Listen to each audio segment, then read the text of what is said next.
Hello everyone, welcome back to our channel. आज मैं आपके लिए लाई हूँ 12th क्लास पॉलिटिक्स का chapter recent development in Indian politics के इंपॉर्टेंट एक्चुअल क्वेश्चन में करवाने जो क्वेश्चन नंबर 4 है हमारा कि आज का जो न्यू एरा है उसमें जो भी पॉलिटिकल पार्टीज बनती हैं उनकी जो विचारधारा होती है वो सेम नहीं होती।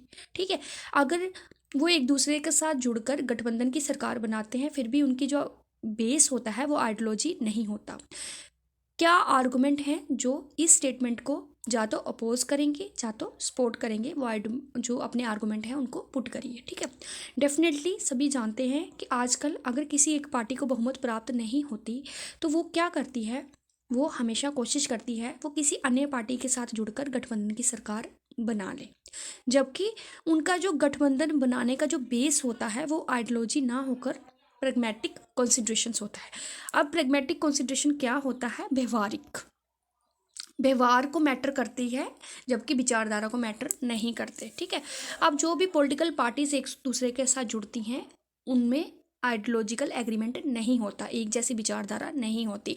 पहले क्या था कि जो बीजेपी को मानने वाले थे, जिनकी विचारधारा थी एक जैसी, वही बीजेपी में शामिल होते थे और गठबंधन की सरकार बनती थी जब मान लो कि वही नेता उनके साथ यूनिटी में होते थे। लेकिन आजकल ऐसा नहीं है। आजकल जो बेस है, फोकस जो दिया जाता है वो प्रैग्मेटिक कंसिडरेशन यानी कि व्यवहारिकता पे ज़्यादा फोकस है।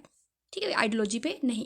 अब जो पॉलिटिकल पार्टीज होती हैं उनका जो गठबंधन है उनका जो फोकस शिफ्ट होकर कहाँ पे चला गया हुआ है, आइडियोलॉजी से शिफ्ट होकर चला गया है पावर शेयरिंग अरेंजमेंट, कि कैसे सरकारों में पावर शेयरिंग होगी उस पर ज़्यादा फोकस करते हैं। मान लो मेरी विचारधारा उनसे नहीं भी मिल रही, तब भी अगर मुझे लगता है कि इसमें मेरा प्रॉफिट है, ठीक है, इसमें मुझे फ़ायदा है, तो मैं क्या करूँगी, उनके साथ जाके जुड़ जाऊँगी। मैं बोलूँगी ठीक है मुझे इतनी सीट्स चाहिए तो मैं आपके साथ गठबंधन बनाने को तैयार हूँ। ठीक है, मोस्ट पार्टीज़ जो हैं एनडीए की, जो एनडीए की मोस्ट पार्टीज हैं वो जो बीजेपी सरकार है जिनकी विचारधारा क्या है, हिंदुत्व, ठीक है, उसके साथ वो एग्री नहीं करते, लेकिन फिर भी वो आपस में एक दूसरे के साथ जुड़कर गवर्नमेंट बनाते हैं। और यही नहीं, गवर्नमेंट बनाते नहीं बल्कि काफ़ी लॉन्ग टाइम तक पावर में भी रहते हैं। इससे हम ये अनुमान लगा सकते हैं कि विचारधारा बेस ना होकर प्रैग्मेटिक कंसिडरेशन के बेस पे वो क्या करते हैं, एक दूसरे के साथ जुड़ते हैं। जब उन्हें लगता है कि हाँ हमें फ़ायदा है वो जुड़ जाते हैं और सरकार बनाकर काफ़ी लंबे समय तक वो रूल भी करते हैं।